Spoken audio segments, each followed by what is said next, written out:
Well, I was born in Sitka to Annie and Charlie Joseph. Kasat was my dad, who was Kaguatan. Anyanata was my mother. Anyanata means the mother of all earth. And she and her mother were what they would call the Coho mothers, and that word slipped my mind now what it's called, because I was named as being a Coho mother. So I sit next to Herman Davis, who is the big man, who you Caucasians call chief. The reference to our big important man is big man. Tlain means big man. So I grew up in Sitka. I'm also Orthodox, very proudly Russian Orthodox, as my parents were, and their parents before them.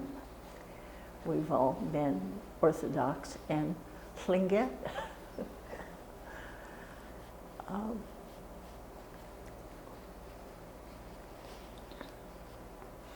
I started school in the native, the Indian, what they referred to as the Indian school, that went to the 4th grade. But because of illness, I was held back, so a lot of the kids in the village started school a year before me. And then my brother and I, because the Indian school only went as far as 7th grade, there was one teacher that told my brother and I, it would be good for you to take another year of the same grade. It wouldn't matter because we only go to the 7th grade anyway.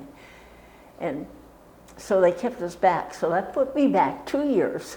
So I was 2 years older than a lot of my classmates that I grew up with.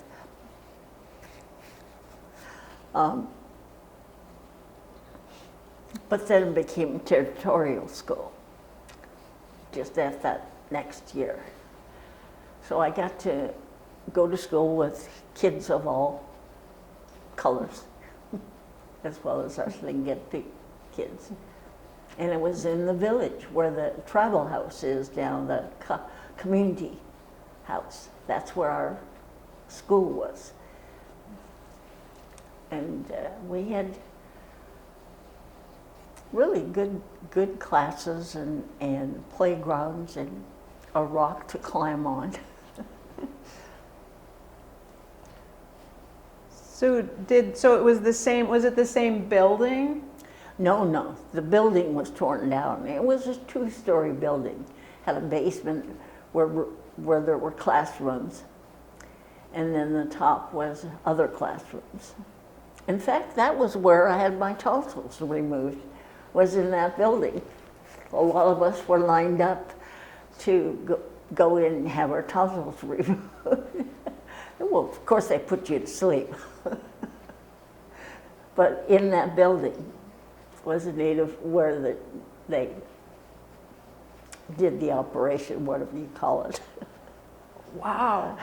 Yeah. So they must have cleaned out one room just specially No, to it was a hallway. We were in a hallway and led into this one room that was an office room for one of the teachers. And that's where they would have the surgery, in that one little room. Wow. So this was the building, Where the old, I mean, it was like built as the BIA school? Yes. And then was that where you went to school? Was it the same building? From 1st grade to 4th grade. Well, actually, 2 years after that. Then we were moved to down here, where the Pacific School is. That was our grade school, where we were moved to before we went to the high school building. So if you were Native before So just people a little bit older than you, they could only go to the 7th grade? Yes, that's as far as it went. In fact, my older sisters only went to school. They didn't have much education. My dad only went to the 4th grade. My mom never had schooling. In fact, she didn't speak English very well. So we learned our Tlingit words listening to them, but we were forbidden to repeat after them. That's how your tongue learns the language, you know. So a lot of us, my age, could never speak our language, but understood what was being said. Why do you suppose they wouldn't let you speak? Because in the A&B organization, which a lot of our people went to, they were told that if your children are going to be living in the white man's world, you cannot continue teaching them Tlingit. They must speak English. That's why we were forbidden to repeat after our parents the words that they spoke. So can you tell me who your siblings were? Well, Lillian Morrison was my mom and dad's first child. Annie McGraw was the second daughter. Jacob Joseph was my brother. Charlie Joseph Jr. was the next brother.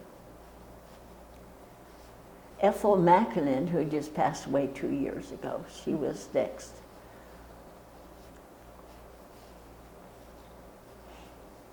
And then William Joseph. He and Herman Davis were best of friends. They got into trouble together. Then myself, I'm after Willem.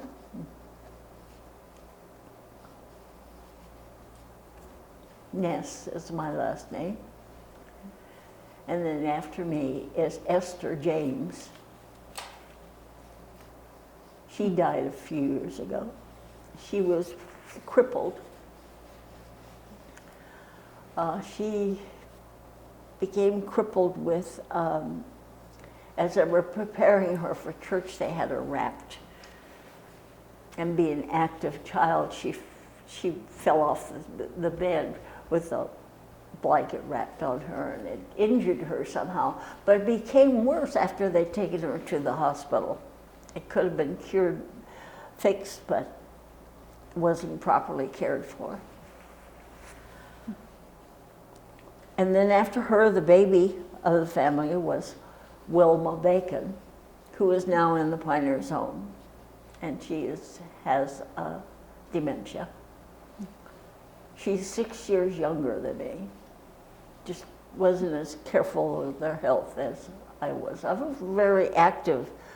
My mother had no hopes of me becoming a lady because I was a tomboy.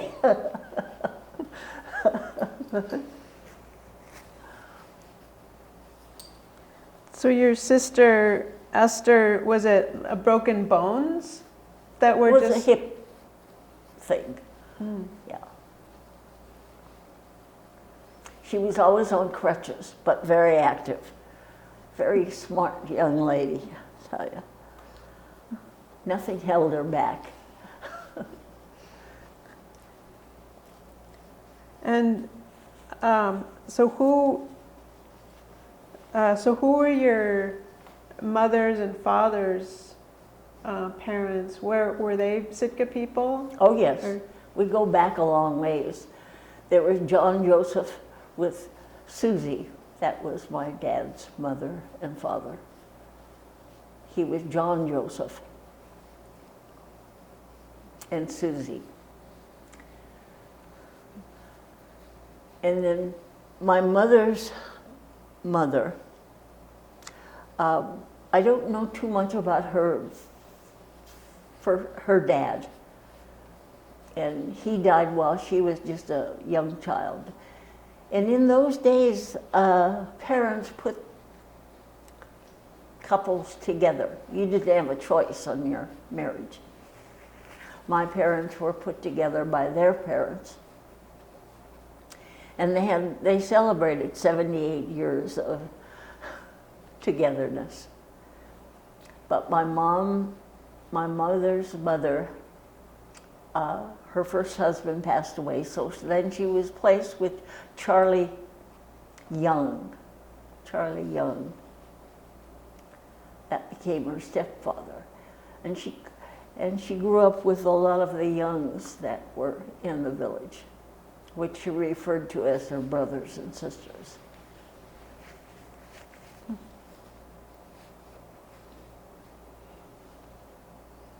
And both of your parents grew up in Sitka? Oh, yes. My dad spent a lot of time in Yakutat because they would go there for different things. And also, can't think of the name of the place where they spent a lot of time preparing food when he was a youngster.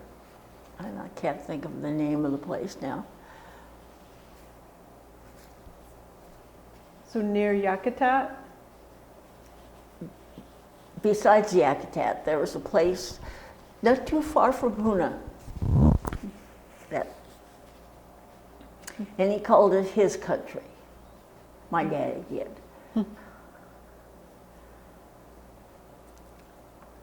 And then what were the so your mother's clan was Hokakadi and Coho, yes. And what was your father's? Kagwatan. So his mother was Kagwatan, and his daddy was Coho, and came from the house that is now being repaired, my daddy's dad. And he was a big man. So your father's, oh, okay, so his, okay. I think I'm lying. So your father's father was also Coho? Yes.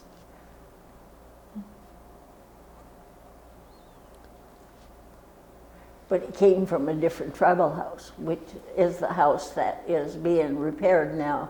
My mother came from the house that's next door to it, that's in line to be repaired. It's called the Coho, small Coho house. The one that's being repaired today? It's Kayash Kahit. That's not my mother's. It's my grandfather's tribal house. Okay. Wow. So you're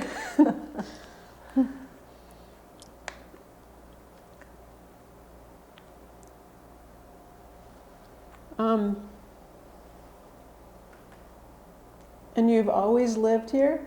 Yes. I married Patrick Ness, who grew up in Juneau, was born in Washington, Seattle area.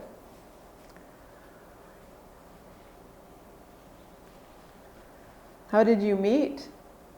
Well, actually, he was quite a basketball player in high school, and when they came over here, the kids would get together in some house and have a party. And that's when I met him the first time. Became friends. So you were both in high school at the time? No, it was after high school. I didn't know him during the high school days.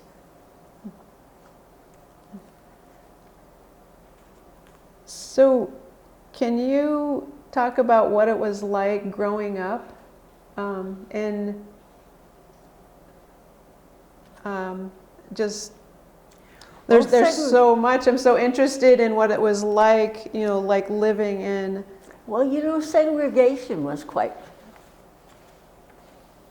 something to put up with during my younger years. There were the you're not offended by being called white, but the white people, there were certain white people that didn't care for the Native people. In fact, Native people were forbidden to speak their language in public place.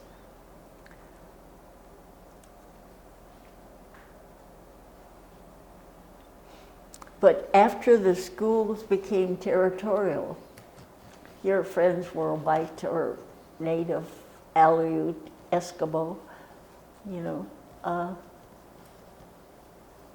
And it was fun growing up in Sitka. There was a lot going on. And we grew up with the culture where there was, you know, during the death of someone, not just your family, but somebody else in the tribe, you'd have these tribal gatherings. As a child, it was very interesting, listening to the old people talk and the way they would talk. Every time the old people got up to speak, they would always refer to their children and grandchildren, never of themselves. It was for their grandchildren. And that was, to me, always impressive. And to this day, they were still doing that. So do you have some early memories that stand out to you of being part of or witnessing a ceremonial event? Oh, yes. My daddy was, you know, one of the teachers of the culture at SNP program. And my mother being a Coho mother, you know, we were always involved in these cultural things. And they were held in tribal houses. That's why so many of the tribal houses have such large living rooms, the front, what they call the front room. And there would be wooden benches that people would sit on. Women were always against the wall. The men were the center of the dance group. And let me tell you, watching the men dance was fantastic. They would practically throw themselves on the floor as they were dancing and bring themselves back up. Can you imagine the strength it would take to do that, being way down below and then being able to move back up? It was so impressive. And there were some that were better than others. Do you remember some of the really impressive dancers? Like my daddy, there was Herman Davis's uncles.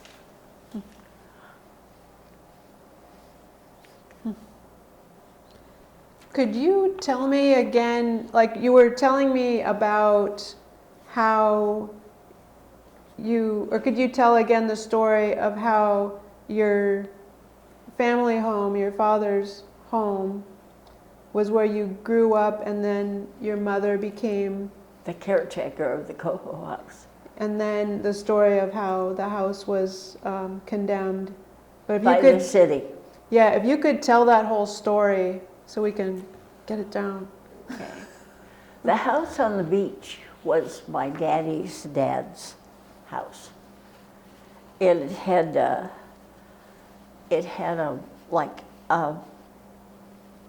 steps that went all clear around the house where you can go toward the back, and you were over the water because the tides went up underneath the buildings down there.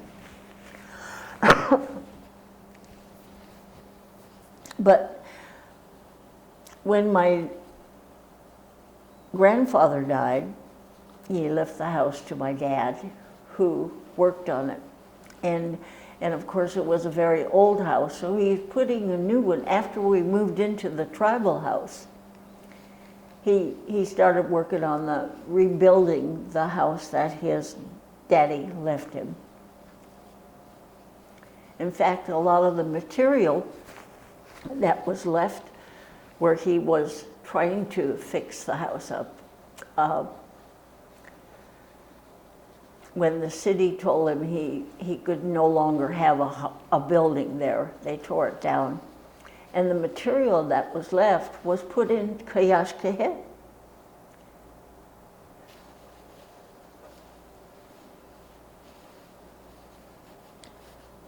And then where did,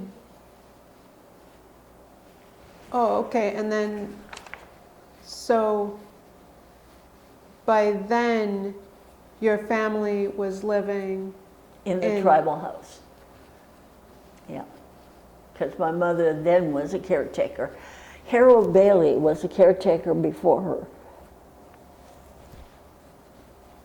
And he was a deacon in the Orthodox Church, a well-respected man. In fact, he was the one that read me the Bible, because my parents couldn't read.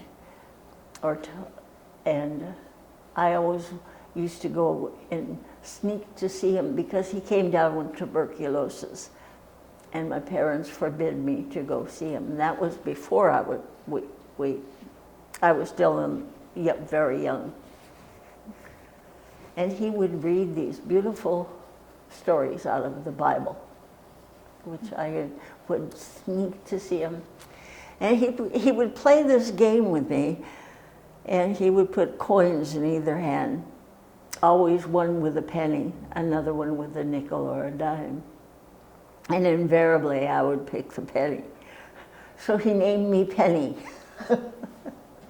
So with his daughters also grew up calling me Penny. He had 2 daughters. But when he passed away, he left the caretaker of the tribal house to my mother. So then we moved from the beach into the tribal house. About that time I was about 8 years old.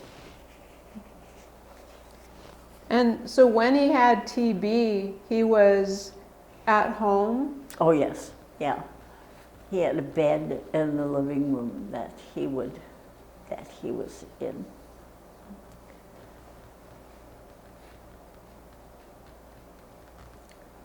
He was very active. I saw some pictures in the house when I was a kid where he would take hunters out I guess he was a guide. He would take hunters out, and they showed them posed behind this huge bear. I remember that picture so well. So I knew he must have been a guide. Who were his daughters? Well, Esther Loescher and Ruth. I don't know what Ruth's last name was, but it would have been Bailey to begin with, both of them. But Esther moved to Juneau. I can't remember where Ruth moved to. Ruth was crippled. She had one leg shorter than the other. And Esther was a very tall, stately lady. She was very involved with Sea Alaska and her son. She had, what was her son's name that was high up in Sea Alaska Heritage? And so did your family go to church every Sunday? Oh yeah, we were raised in the church. The culture and church were very important to my parents, that we grew up with both. And in those days, they spoke Slavic, and it wasn't Tlingit, it wasn't English. So you had to guess or know somebody that would be able to tell you what was going on, in the church. So do you have memories of that, of the church services? Or yeah. Do you still go to church? Oh yes. Oh. Oh, definitely, yes. It's my pride and joy. So what's your earliest memory of church? Well, my mother was very strict. And in the Orthodox Church, there's no place to sit. You stand. And you weren't allowed to shuffle. My mother said, you stood, you faced the altar, and if someone was doing something or somebody comes in the door, you didn't turn around to look. Because if you did, you got punished. So we learned to always face front. That was Our Orthodox upbringing was strict, but with beautiful services. And a lot of people don't understand that the choir is so much a part of the service, that the prayers are the songs that they sing. And it's so beautiful. But yes, I remember the early days. And we always had, it seemed like strict priests. They ruled you with iron fist, just like my mom. I'm sorry, Mom. So your mom must have really been something with a lot of little kids, getting them all to... Oh, yeah. You know, it isn't like today where kids just went off on their own. You followed strict rules, always. Your parents were the ones that told you how you should be and where you should go and when you should talk. And we were never allowed when the elders came or people from different houses would come to have coffee or tea together, you know. It was, and the motion was this. Qanu means sit down. The children always was qanu. You did not speak, you listened. My daddy always told me, he says, when people talk, he says, don't be crazy looking all over and doing things. He says, look at the person, this was all done in Tlingit. Look at the person that's speaking. You watch them, not just their face, but their body. It all tells you what they're like or what to believe in. My daddy only went to the 4th grade. In fact, he didn't even finish 4th grade. He wasn't allowed to speak his language. My daddy was part Russian. He was actually raised by his grandfather, not his father, because his father was a Russian soldier. So he was quick to learn a lot. To me, he was a very intelligent man. Not only did he know so much about the culture, he helped us with our work when we were in grade school. How he learned that, who knows, you know? But I remember him helping us.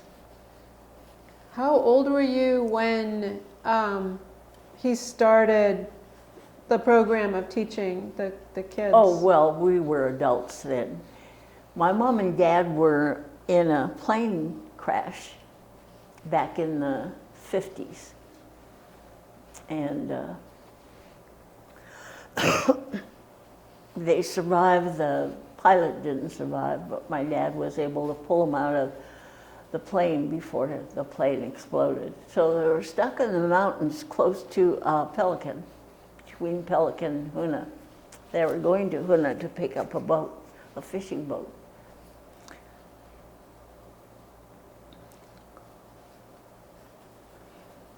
My mother started learning, picked up English, you know, not too much, but did speak some English.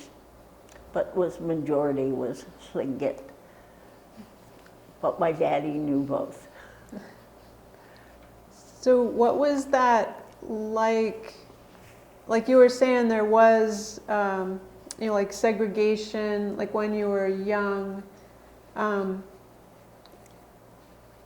Did you feel like how did you feel like your friends and growing up in the village, how did you feel like your relationship was to kids in the other parts of town? Well, in the other parts of town, you didn't dare go there because there was always kids that were going to push you around and fight with you. It was mainly going to the stores. If you went to the store, because Mama would send me to the cold storage. And of course it had to be quick because she was in the midst of doing something and she'd expect you to hurry. And you get there And here you are picking up what she wanted, and then here are the Caucasians getting in line to go to the counter. You had to wait, even if you were before them, you had to wait till they went through. And then to go to the movie theater, we were only allowed to sit in a certain area in the movie theater. Never venture anywhere else in the movie theater.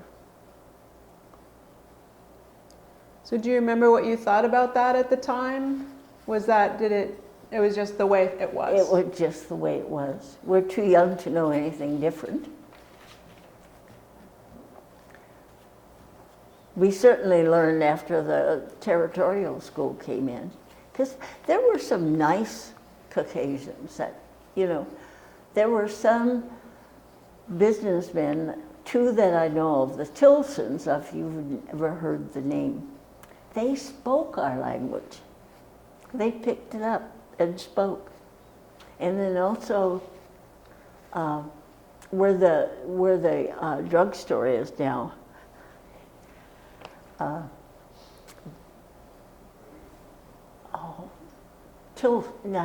Tilson, what was the name of it? He was a very gentle man that used to own the drugstore there. And it's a lot different than what it is now. Kettlesons, the Kettlesons.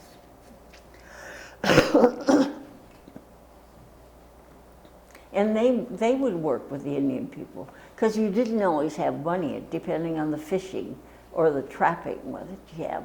And they would allow them to have credit.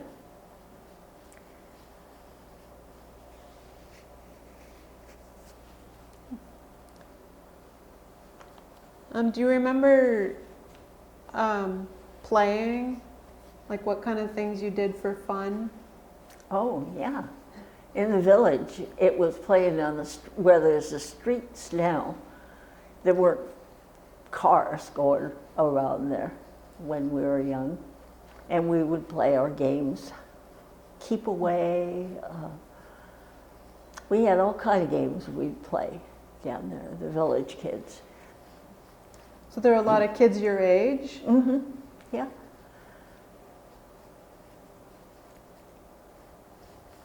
Some are gone, but there's still few of us. In fact, Liz Howard refers to us as the village girls, because that's where we came from. And there's still a few of us still living. So you used to play with Liz? Oh, yeah. Yeah. Her grandma and my mama were best of friends. Mrs. Sitka was her grandma, and my mama. And Mrs. Sitka was blind. In fact, when we went to, when we were young, when we went to dig clams, that was where the turnaround is. And that was our area to dig clams, where the boat harbor is. And we would take Mrs. Sitka with us. And they would turn their bucket upside down and sit on that. I just can picture it. They would sit on their bucket while we brought them the fresh clams, and they would sit there and eat raw clams. I used to envy that, eating raw clams, and I remember one time when I had a chance to eat raw clams because they made it look so delicious, and I thought, oh God, it's horrible. I didn't care for it. But they loved it. That was the thing they would do every time. But that was our place to dig clams. So was the turnaround there? The concrete was there already? Where the area is now. In fact, the plane, what do they call those planes that would come up in that area? The PBY or? Something like that. Yeah, there were letters for the planes that would come there. In fact, just below the Brown house, the Ken Brown's apartment buildings are, there used to be a spit that came out around in front of this the buildings that is there now. It's all gone now, but my grandfather used to own that spit. And my daddy told us his story. And he says that Marshall, what was Mr. Marshall's? Mr. Marshall's first name, I can't think of it, Ed Marshall.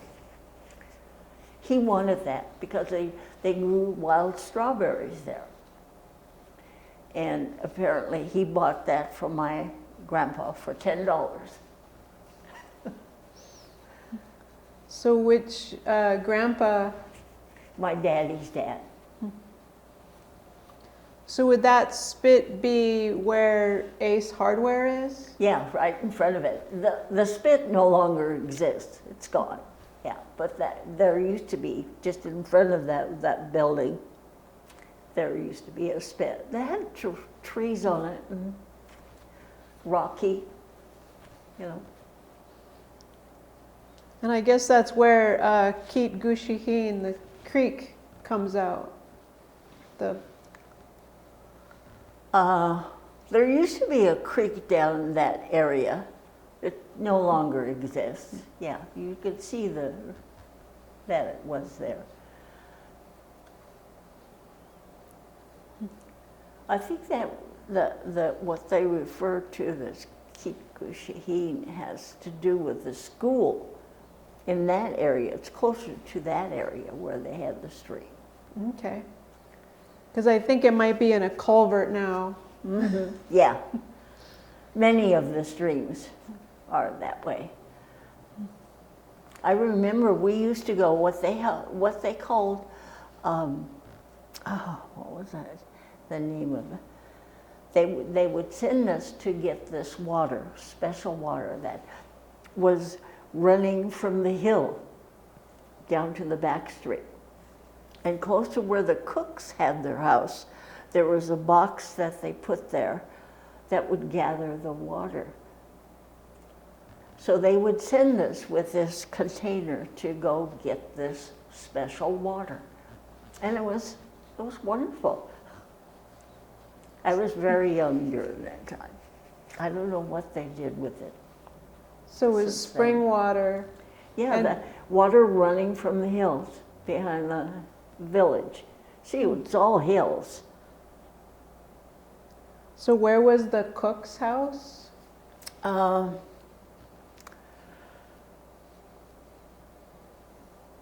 It would be right up from where the dry dock is toward the town side, just a little beyond, in the back street. So just toward town from your tribal house? Well, it's a little further than, it's where the dry dock is now. When you look up, that's how I picture it anyway.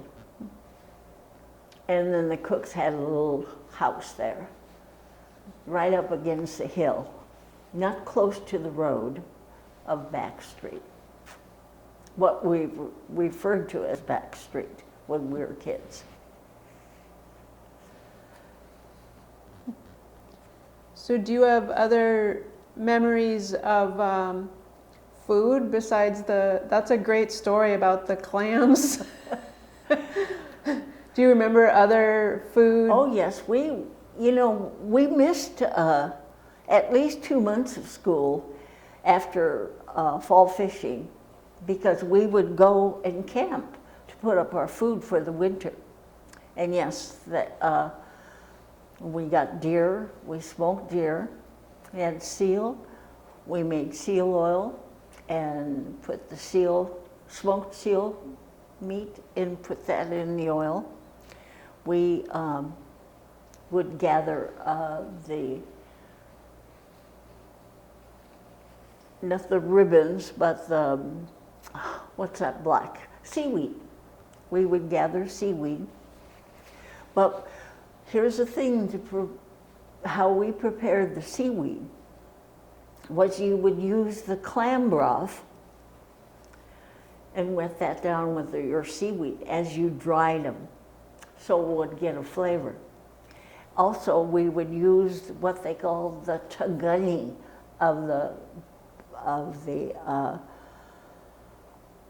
gumboots. That's the eggs in the gumboots. They called it the tagani. And they would rub that into the seaweed. So then it would dry in the wind and the sun. And you needed wind and sun to give it flavor. And after you dried it, then you would put it through the grinder to grind them up. And then put them out again and put your clam broth on it, give it more flavor. So after it was ground, you would put the broth on it? And then leave it out again to dry. Wow. Where was, so that would be like early summer? Fall, after fall fishing. That you'd get seaweed? Uh-huh. Oh. And then where would you, and you would dry it at camp? Some at camp, and as we didn't go out to camp, it was by your house. Where was the... A lot of times we put like herring eggs. We used to row to these islands out here when we were kids. We had no boats, we had no motors. We would row out there and we'd hang the herring eggs on the branches of the trees and they air dry. It was like, what do you call when you dry something and make it? Dehydrated. Dehydrated, yeah. It was dehydrate the herring eggs on the branches. So how would, so with the herring eggs, would you pick it up on just seaweed? Or Oh, no. you It would- was, you laid your branches down to get your herring eggs. And that would be the whole family? Pardon me? That would be your whole family going out? Well, my older sisters were married and had their own homestead, but yeah, it included everybody. Eventually it became just a few, handful.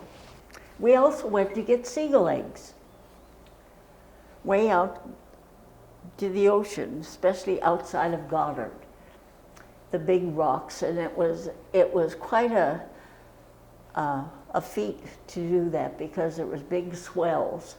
So when you jumped from the skiff onto the rocks, you had to be very careful because if you missed the rocks and you went into when the tide goes and you have that vacant, you were gone. So you were taught to be very careful when you jumped from the skiff onto the rocks. And then as we got the seagull eggs, we were told as children, now if there's only one egg in the nest, you leave that alone. If there was 2 or 3, you always took one. So we had seagull eggs as well. So you were, how old do you think you were when you used to help get the seagull eggs? Oh gosh, up until when I was in grade school, from being a child. Because we had to go out with the family to get our food. So did you have to, like once you started school, did you get left behind from those trips? Or? No, there were just certain days that you went to go, you know, or no, you didn't get left behind. So would you, like on a typical trip, would it be you and some of your siblings and your parents? Mm-hmm. Yeah. So the whole family? Yeah. My sisters and their husbands, and you know, if they were around, they went also. Would you camp or would it be just a day trip to get seagull eggs? It would be either or. Because when you were camping, there were a lot of things that you put up. I don't think seagull eggs were part of that camping. I think it was just that you went for a weekend or a day or two. Then you would head out to the rocks where we also picked abalone, as well as getting seagull eggs. So how would the seagull eggs be preserved? And the abalone too, Oh, would those be, you would just You eat didn't them? preserve it. You had it during that time, and it was special during that time, and there was no way of preserving it. So what do seagull eggs taste like? Actually, just like you would think it would be fishy, but it isn't. I know my older sister who would bake cakes. She decided to try some of the seagull eggs with it. Boy, those cakes came out really big. Where was your family's camp? Well, we had Nakwasina was one that we own 160 acres of. We always camped out toward Goddard also, but you would use somebody else's camp house. And then there's another, we own 160 acres, the family does, in, it's out toward, I keep forgetting what it's called. But the family owns 160 acres there. So down south? No, it's north. So and your family still has those to use? Yes, but I have no husband and no boat to go out to those places. But the Bacons still go out to the one further that I can't think of the name of it now. And it's a simple name, and I almost forget it.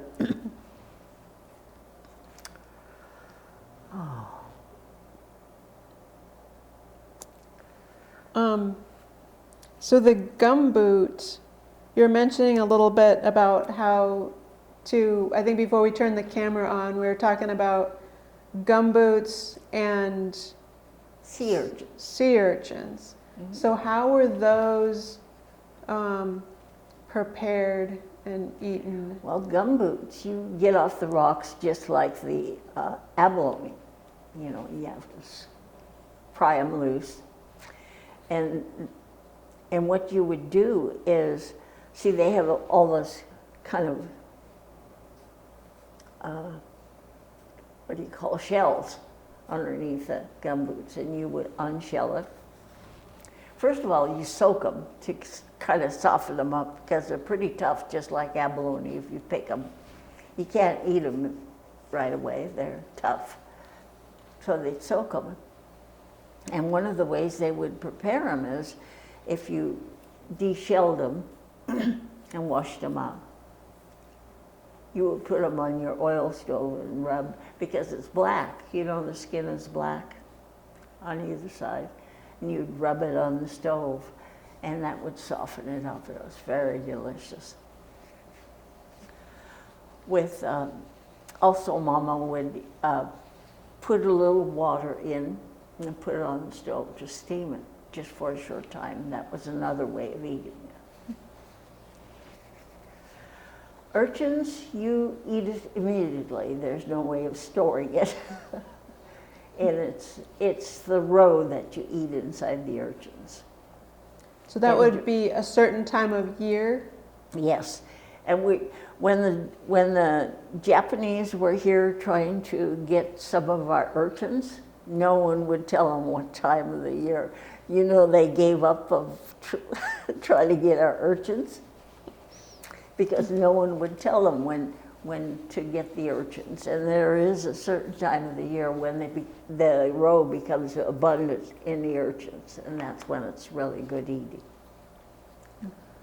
So would you pretty much snack on those on the beach? Oh, yes. So if you wanted them for the next day, you brought them back in seawater. So you were able to keep them for an extra day to snack on them. So how So your family went to church and was very serious about the culture and hosted ceremonies at your clan house where you were living. Do you feel like that was unusual? Like, how common was that for? Oh, I grew up with this. There were many tribal houses in the village that there were ceremonies held in them. And as children, you were part of it. But you always sat quietly in a corner somewhere. You didn't participate in what went on. It was the adults and the young adults. So do you remember how, was that as old as you can, is that as young as you can remember? Or do you remember like your first one? Oh, no, I can't remember the first one. But we were pretty young growing up and we grew up in our culture. In fact, my mother had family in Huna, so we traveled there whenever family members were affected somehow. We would travel there because my dad had a fishing boat. So we would travel to the different communities.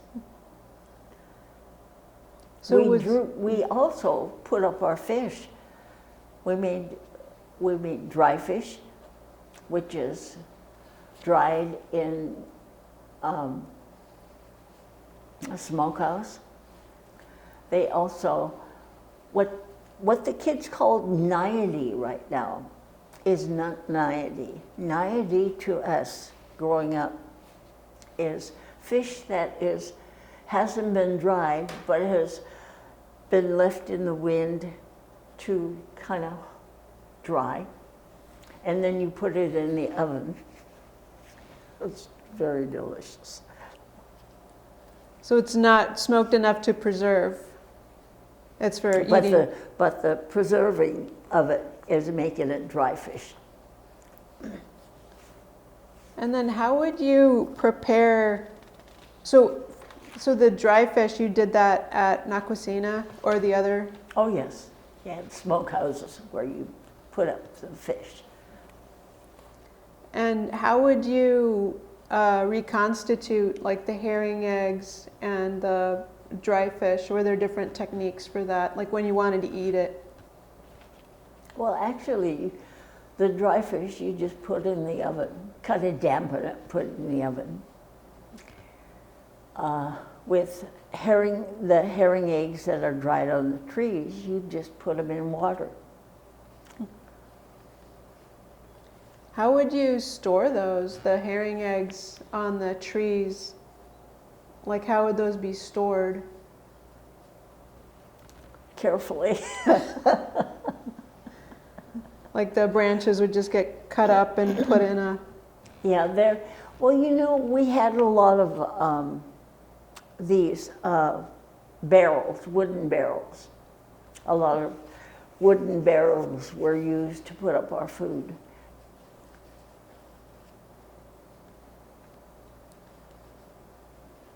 Because I remember, I think Herman talked about how Nakwasina used to be just smoke from the smokehouses would just cover the bay, and then the Forest Service kicked everybody off. Oh, really? Yeah, I guess a while ago. I think in the 1940s maybe, but you don't remember that? No. Yeah. No, because even as I was getting into high school, we were still traveling to put up our food for the winter. And Nakwasina was one of the places that we went. It was Peter John's property, who was a cousin to my daddy. In a white man's way, we do not have cousins. We have brothers and sisters. So his brother was Peter John. And Peter John left the property to Daddy when Peter died. And so Nakwasina became a family property. So was that, so it was probably an allotment that he had applied for? Land allotment, yeah. We had to when the time came when they were asking for these, and we did.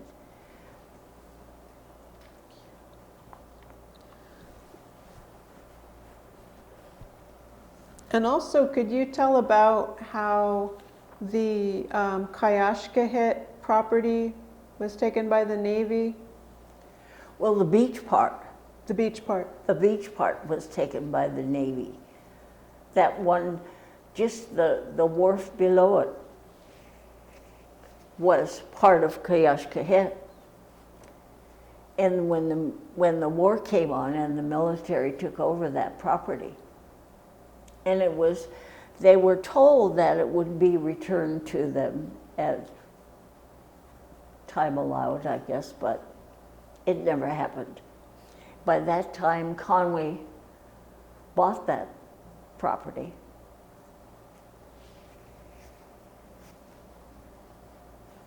So the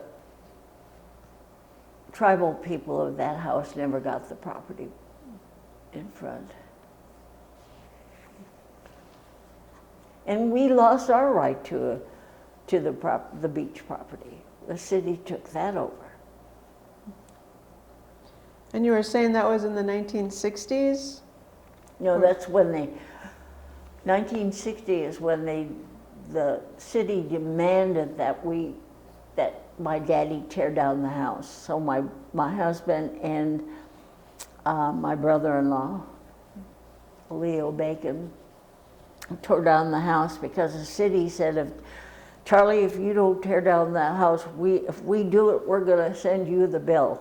Well, of course, they didn't have the money to be paying for things like that, so that's why he asked his son-in-laws to tear down the building for him, which they did. But my sister, Josie, Lillian Morrison, we call Josie,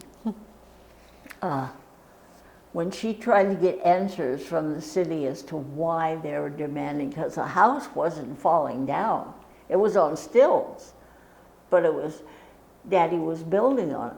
Whenever he got money, he would buy more material to build on that house. But a lot of times fishing wasn't all that great, so he didn't have a lot of money.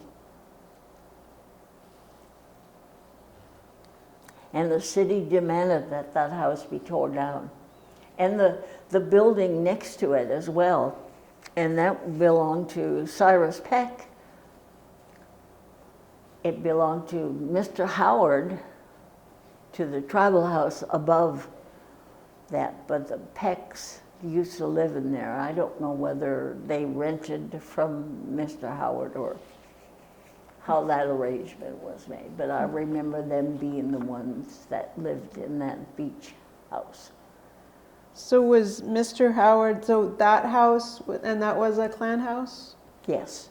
The three houses that were next, there was the Kayashkahit, then my mother's tribal house, and then the Howards. And that was the big Coho tribal house, Mr. Howard's house. What was it? What was its name? The big Coho tribal house in Tlingit.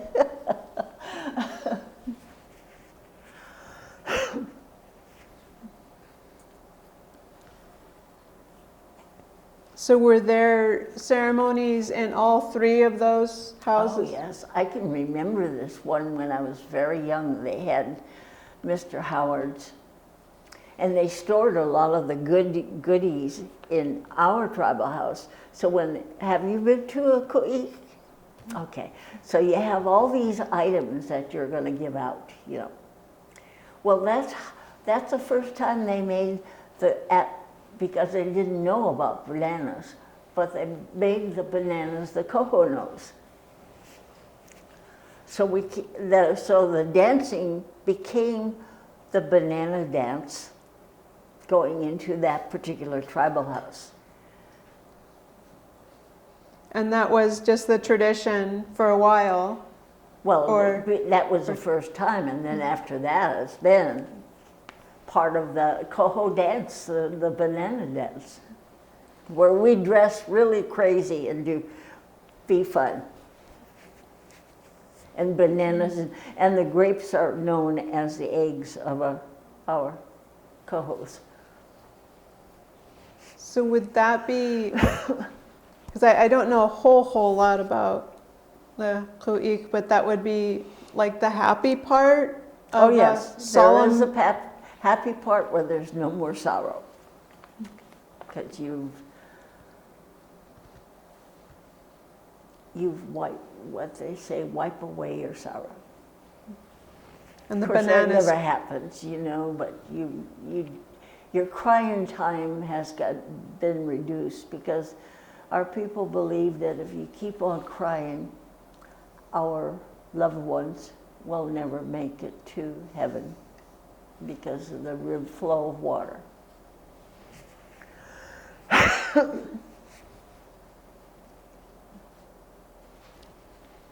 So what sort of gifts do you remember, like in the Klu'ik from your childhood? There were always berries, the different types of berries. There was the smoked meat, fish, and you gave these things. You know, you put up your berries, and they became the gifts. And whatever they sold or made, like carved items, that would be the type of things that were given out. It wasn't big like the money that comes out now. It wasn't that kind of party where there was a lot of money involved. It was items.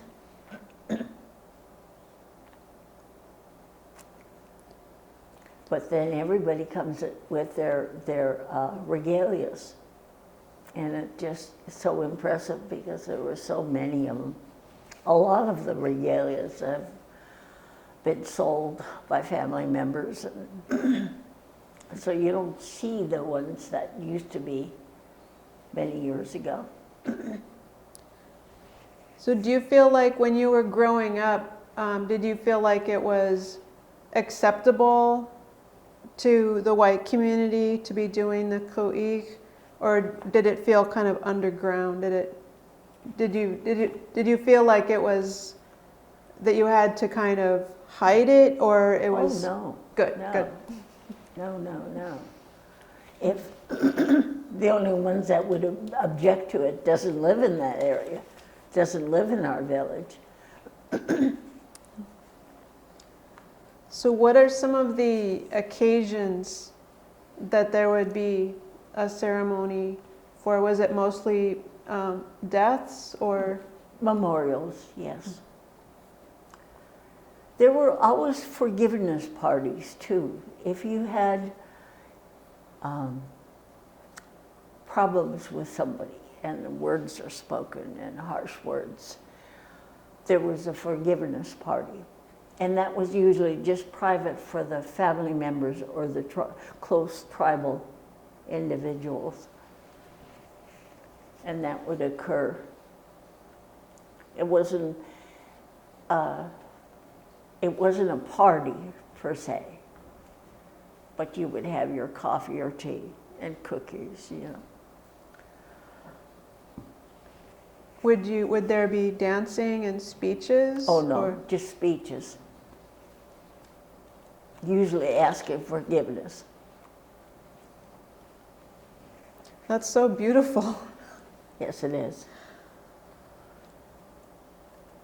See, it wasn't just between two people. It became involved with family. That's why everyone was included in this. So there was no more hard feelings. Whatever the harsh words were, it was forgiven.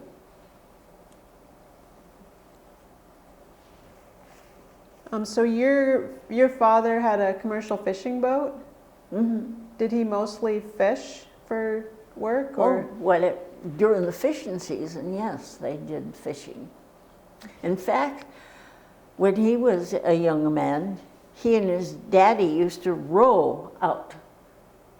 They rowed. They had no motor. they would row away out to do their fishing, to get halibut and get their salmon. And were you saying that your father's father was Russian, or his Oh, no. grandfather, or His grandfather was Tlingit. The man that gave him birth was a Russian soldier, but he didn't stay around in Sitka. He didn't raise my daddy. He was raised by his grandfather. and that's who he would go rowing with, Yes. his grandfather who raised him. He didn't know his Russian son. There is a name, well, you know, in the white man's world, when you're raised without a father, you're called a bastard child, right? It's been that way for years. You heard, oh, just a bastard child. Well, in Tlingit, there's a word similar to that my daddy was given by people. Because in our Tlingit culture, a male is raised by their uncles. But my daddy was in shame because his daddy didn't stay around, and he was being raised by his grandfather. So my daddy said his daddy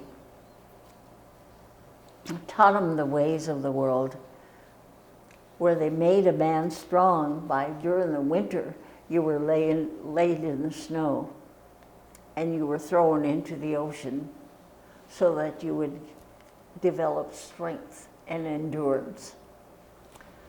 The men were treated that way by their uncles, but my daddy said his daddy taught him.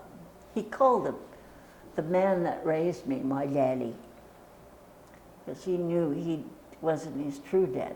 But we never spoke of the man that gave him birth.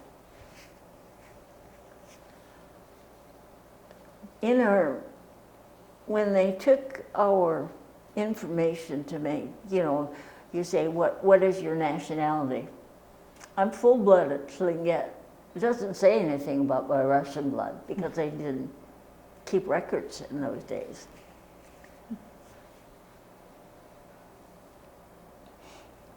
What was the name of your father's boat? Well, he ran the Zingo, and then there was, he ran, when Zingo went down and he no longer had that, then the Chatham Strait Company would allow some of these men to run their boats. So he would run company boats. What were some of those boats that he used to run for Chatham? I could never think of the names of them. But there were many, like Herman Kitka, different men like Herman's dad. They ran company boats. Mr. Young, what was George and Sonny Young's dad's name? They ran company boats. So did you ever go out to Chatham Cannery for this? Oh, I grew up there, yes. During the summer months, yeah. We always took off there. And my mother worked in the cannery. My daddy ran cannery boats. My sisters worked in the cannery. I babysat. Yeah. So would your family put up food there at Chatham, or? There was no time actually, but what we did, you do some berry picking and jar them. And so I don't know if you could just tell me like a typical year, like what a seasonal year would have been for you when you were growing up. Like starting with seagull egg season.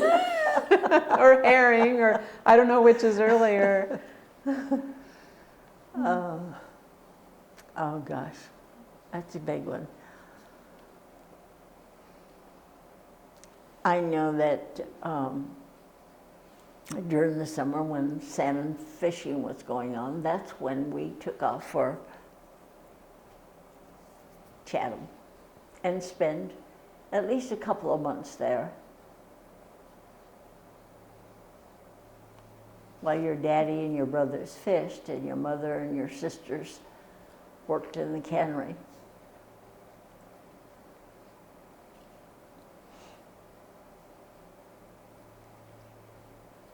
And would you come back to town for a while before fall fishing? Well, fall fishing, yeah, was right after the seining part, where you made money. Then the fall fishing was when you put up your food. And did your family grow like potatoes or nettles? My mother's mother, who I never got to meet, but I knew my daddy's mother. But my mother's mother was Susan Young, and that was her English name. She had her Tlingit names because she was in the woman's way. Men were usually the big men, but women were named as those that supported the big men, and you like the Coho mother. So Susan apparently was a gardener. She loved to garden. My daddy said that when she passed away, see right out, you know where the Littlefields camp is? And then there's this big island like this that looks like a beehive. Oh, that's what it's called, the beehive? Yeah, and then the land right next to it. That was Charlie Young's land, which the Lindstrom now own. The Lindstrom are part of Charlie Young's family. But Mama's mom had her garden there. She grew spuds, turnips, rutabagas, carrots. And Mama knew those vegetables. But my daddy said that when Mama's mom died, because she loved that land so much in her gardening, that everybody filled boats, their skiffs, and rowed out to that point. And that's where they had her ko'ik, because she loved that area. I understand that there's still some signs of vegetables there, because she grew vegetables there for years. Yeah. Wow. And then, so that was, you never got to meet her? No, she passed away long before I was around. Wow, that's so neat. Because I think that's a really old place. Mm-hmm. Like I said, she was placed with Charlie Young after her first husband passed away, Mama's mom. So when she was with Charlie Young, that's when she started the garden. Mama loved to have the raw spuds and dip them in seal oil. That was her love, and the turnips. That was her way of eating those vegetables. So were they the little, what they call the Tlingit potatoes? The little knobby? I don't know what they call Tlingit potatoes. All I know is they were spuds. They're potatoes. I've never seen them, so it was before my time, way before my time. Yeah. Like I said, that was her garden area, and it was something that was very precious to her. To be that precious and have everybody row out with their goodies to have a ko'ik. That is something special. Wow.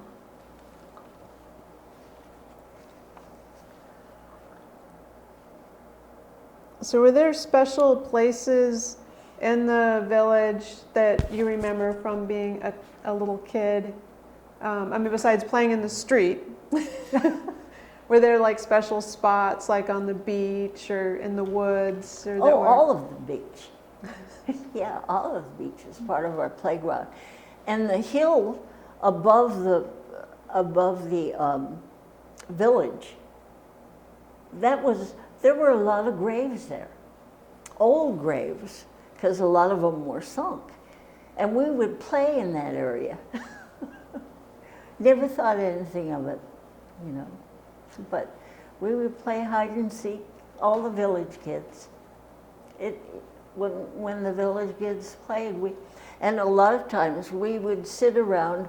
There was always a special porch that we would gather, and we'd tell different stories. And it's usually, I don't know if you know the Kushta Ha.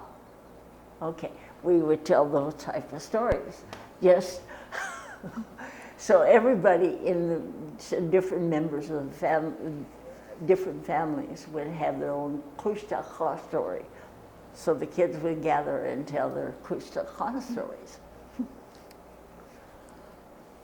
Do you remember, other than the ceremonials, do you remember hearing stories, like histories or stories? That's how history gets passed around, is storytelling.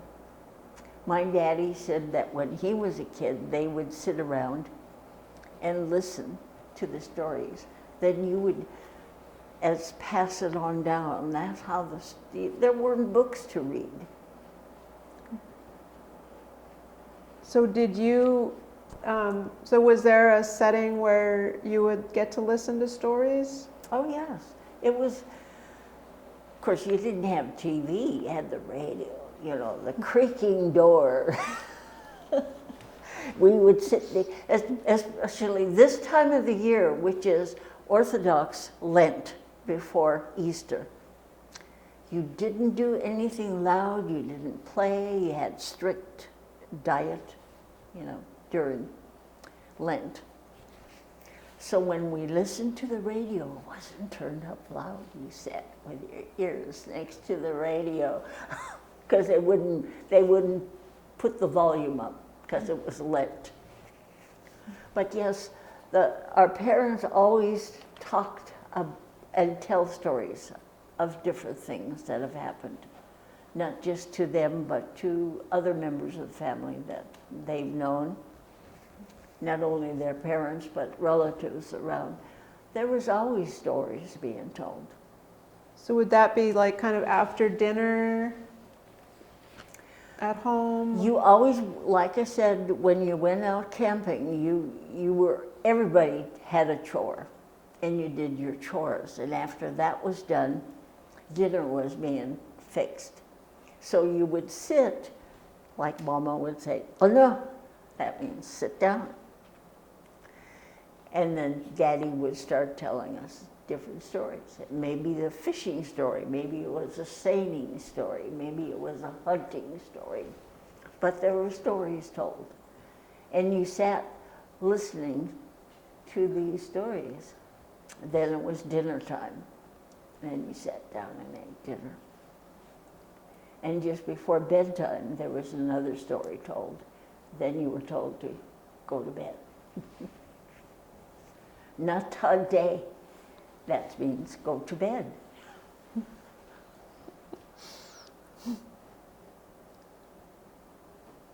So, and what kind of chores do you remember doing at camp? Well, you had to clean the gumboots. You had fish things to clean. You had to scrape, get rid of the bones, and they were cleaning up after yourself kind of thing. There was always something to do. And maybe the roof leaked and you had to go out and get some material so he could stop the leak on the smokehouse. And there were always smokehouses that we stayed in, along with this fish. So how did that work? Like, was there like a fire in the middle of There was always floor? a big fire, and rafters where you hung your fish. Yeah. And it wasn't too smoky? Oh, it was very smoky. You became one of the smokehouse. But we didn't have sleeping bags. You had blankets. No mattresses. And you wrap yourself in the blankets.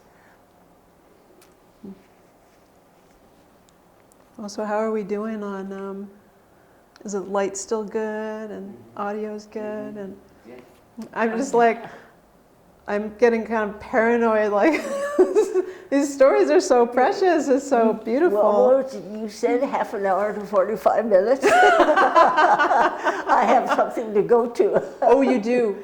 Yeah, Oh, well, so- I promise I'd go to it, but when you're done. Okay.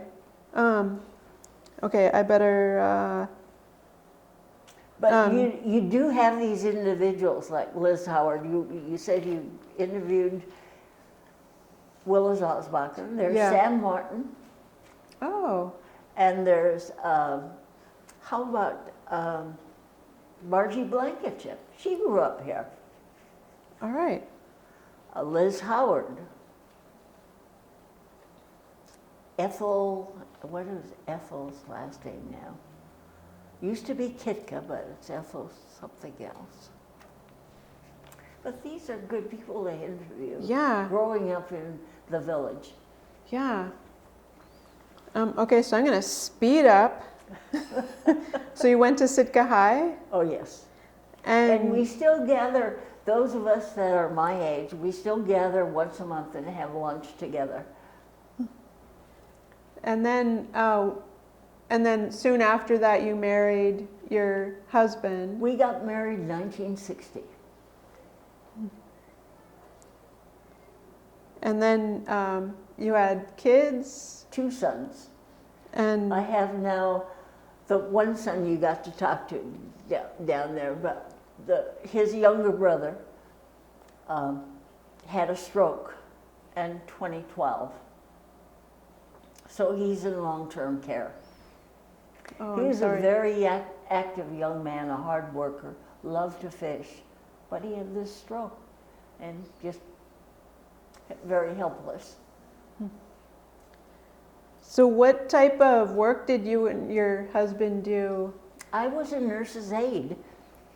I was a nurse's aide at the community hospital when I put 6 or 7 years in there, and then went to the Piners Home in the women's section and was a nurse's aide there.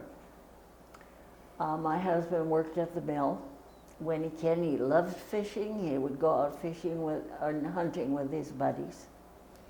So he was. My daddy taught him how to put up our food. Because there was Tlingit food, not just things out of the grocery store. So and then you raised your sons? You raised your sons to get food fishing and... Oh, they had their daddy and their grandpa to teach them that. And My sons, both sons are good cooks. They had to share in the cooking because both my husband and I worked. I worked at the island as well. I wasn't much for accounting or typing or any of that stuff, but I went to night school to learn it after I injured my back, had back surgery. And I couldn't really do the work as a nurse's aide because you do a lot of lifting. You have to learn how to lift. And so I did office work. And during that time, my sons learned how to do certain chores in the kitchen. And they both enjoy cooking and are good cooks. And then, so you were an adult when your father started what's was it called Sitka Native Education Program from the Oh, start? yes. Mm-hmm. And what was your involvement in that, or what did you think of that? Oh, I loved it. My daddy was very entertaining, quite a dancer and a song teacher of songs. And I participated in that for a while, then got off of it for, I can't remember what the reason was, but anyway, I was involved in other things. I became active in Tlingit and Haida and was very active in that. A lot of that was after hours working time, and the meetings went into midnight and 1 o'clock. But very interesting things that Tlingit and Haida did for the community. So is this leading up to land claims, or? Oh yes, very much so.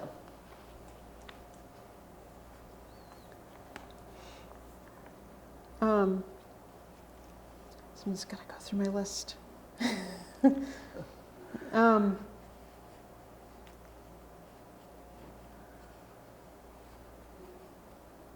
Let's see.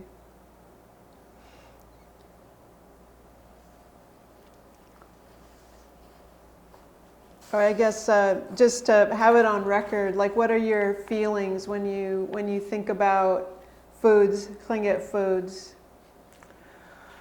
There are some I wish I still had, like the fermented eggs and the fermented fish heads are a delicacy, and only certain people know how to put them up anymore.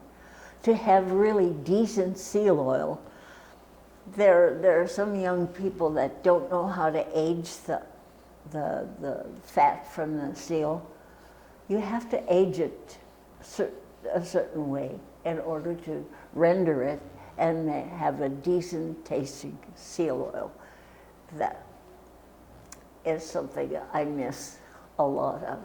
And we don't have boats anymore to go out during the tide change. Like my niece who just came from Anchorage to help out here, Gilly, she was looking at the tide schedule so she could probably try to make it to get some urchins and gumboots. And you know my niece Sheridan.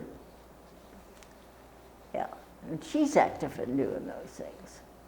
In the food? Yes. Wonderful. Yeah, what a remarkable person. Yeah. She brought me back some gumboots last year and sea urchins. But the Tagani wasn't very much in the sea urchin, so it was very little you got out of it. But it was so nice of her to remember us, to get that for us. So you have to get it at the right time. Yes.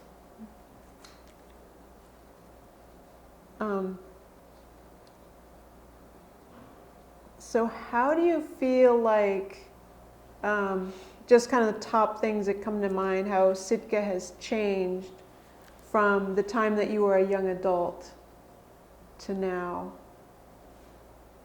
Well, it's growing up where it isn't a village anymore. It's I guess there's too many cars, too many people. And you know, right now what aggravates me about the people that move in here, probably getting away from someplace else that they live, and they want to change our life, like wanting to put the boardwalk around to, you know, when they did that to Hawaii, put a viewing next to the beach, that took away our getting into the hotels and listening to the music on the side of the beach. To me, I don't want to see that happen here. And they started it and they want to continue it all the way down to the village. I don't want to see that happen. But there are changes being made that I'm not agreeable on. Now, with the group, I don't know if you're with the group that says you want to reduce the number of tourists coming into this town. Well, that's how this town is surviving, is by the tourists. Mm-hmm. They spend money here, and that some of that money goes to the city that helps reduce what we have to pay. See, these people just not thinking that way, to my way of thinking. And to me, that irritates me that they want to reduce that, because that's the way of life for us to survive here in town. Yeah, it's a tricky one, and it's going to be up for a vote. Yes. I just saw that where they got enough signatures, and that, oh, I was hoping they wouldn't get enough signatures. Now I'm going to talk to my grandchildren and tell them, you better get to voting.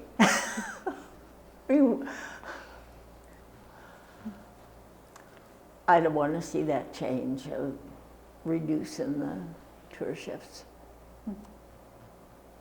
Right now, our utility bills are so high, it's ridiculous. I had friends that had to go back to work that are my age or a little older, because their husbands are gone.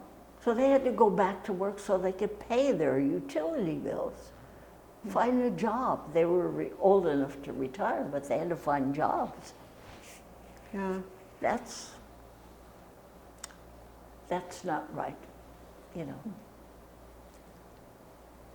So the city used to be, or it felt more affordable. Yes. Now it's getting too expensive. Look at how much they charge for property. You know, my husband and I, how we made our money. Whenever we saw a decent property, we would put some money down and we'd pay for it. And that's how we made money. Of course, you know that my husband and I ran the Columbia Bar. We owned it and had Corner Cash Liquors. And that helped us pay for different properties. But we made our money with buying property here in Sitka. When did you buy the Columbia Bar?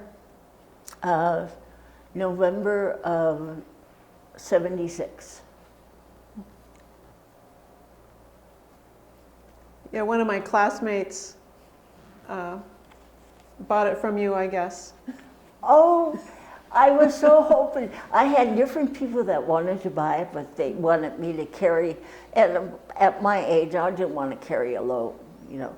But Drew, I didn't know Drew in the dates, but I was pulling for him to. He was one of the first ones that put his name in the hat, you know. And I went by the number of people that went, and there were others that didn't want to pay what. I never said how much I wanted. I had the property evaluated. I didn't agree with the evaluation, so what I did was I took a history and I said, okay, this property goes from Harbor Mountain to Lincoln Street, and you have a road right in the middle that's accessible to both sides of the road. And I said, 8 years ago, there was a property that was comparable to the size of my property that sold for over $1 million. I didn't set a price. I let them think. Right. And Drew came up with a good number. All right.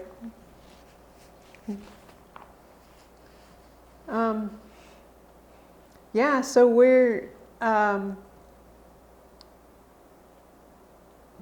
these are kind of last kind of summary thing.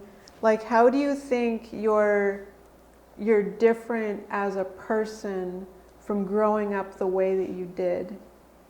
Like, how did that shape you growing up the way you did and where you did? I think I was influenced by a lot of people, especially my daddy, who knew how to be with other people. In fact, when I was voted in to be a director for Sciatica, my daddy sat me down to tell me how I should be in listening. Because I had only had a high school education. I went to some night schools. Other than that, I never had college education. So I had to come up with ways to educate myself. And I had to do a lot of reading as a director. And matter of fact, when the lawyers would write up something, I spent more time looking up these words that lawyers use. And finally I got up and I said, you guys have to stop this. I can't be looking at the dictionary to find out what you meant by this word. I said, you got to be clearer. Use the word and put a meaning behind it. So I am not spending so much time looking up these things and having to take forever to read what we need to know about what we're doing in the corporation. And you feel like that was your father's influence, where you weren't just trusting them? Oh yeah, a lot of what he's told me. And then just knowing business people.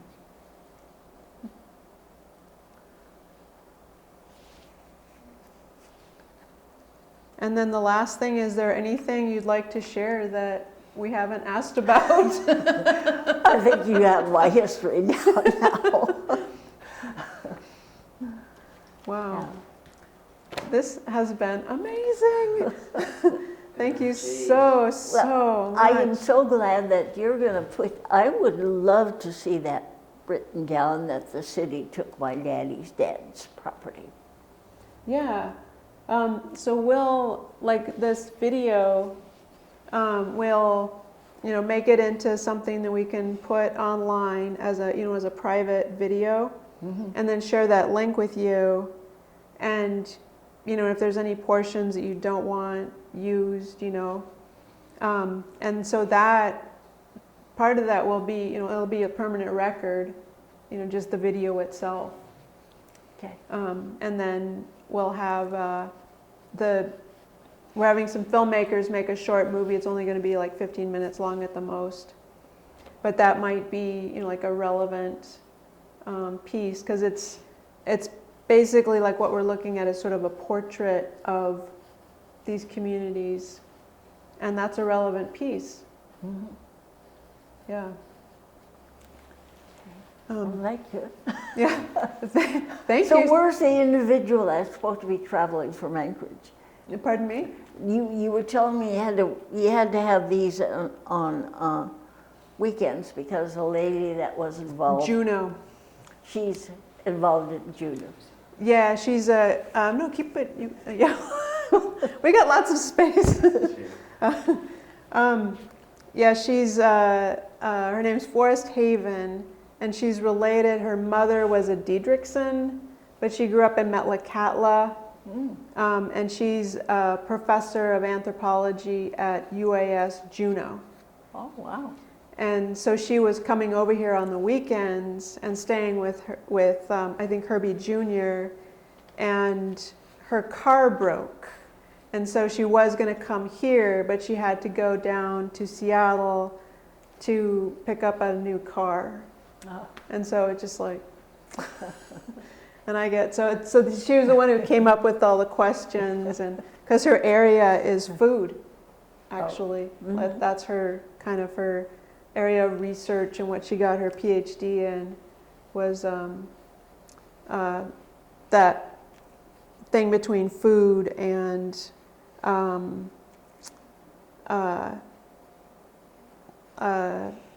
bureaucracy, basically the law, all the laws around food and how that keeps people Our food was very important in preparation. That's what you had. You didn't always go to the grocery store. The grocery store was for flour, sugar, or coffee. Those were the basics. Otherwise, you put up your own food. Was that generally the practice in the village? People. Oh, I'm quite sure. Because you know, all of us kids would gather to play, and then we'd talk about different things. How not every house is run the same way. They have different rules for different. Like I said, my mother was very strict. Wow. Yeah. No, that's. My daddy once told me. He says, "Your mother." Everything was spoken. He said, "Your mother taught you girls." He was talking about me and my sisters. He taught you girls well. He said he had no patience with his sons. He said he would, after a while, when they didn't get it right, he'd take over and do it. But he praised Mama for teaching us properly for things. But he did teach his sons a lot, and they did listen. And my husband, who grew up without a father, loved my daddy. And Gilly, the niece that you met, Sheridan's grandfather, they loved my daddy. And my daddy adopted them into the Kagwanton clan. And they were very good adoptees, attended everything, were there to support their father-in-law. Yeah. Wow. Yeah, that is so neat. My daddy once spoke about his son-in-laws. He would say to his buddies that were like Charlie Dick and the old men, Mr. Kitka, he said, "My son-in-laws put me like on a pedestal.